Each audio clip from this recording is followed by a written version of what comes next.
года река времен в своем стремлении уносит все дела людей и топит в пропасти забвения народы, царства и царей.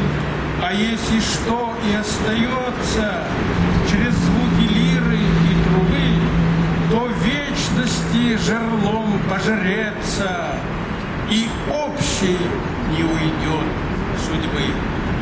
Вакыт елгасының ташкынына бөтен нәрсә җирдә юлга, эшләр, халык, патша, патшалыклар кеше хәтереннән юыла.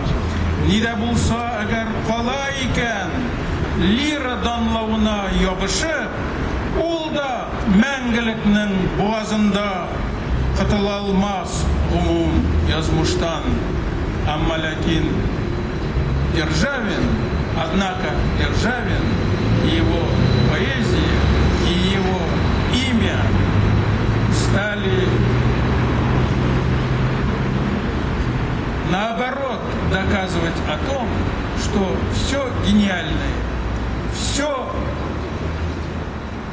замечательное, посвященное душе человеку, остается в памяти страны, народа и человека. Я поздравляю вас с днем рождения великого Гавриила Романовича Багрым Мырзаулы Державина.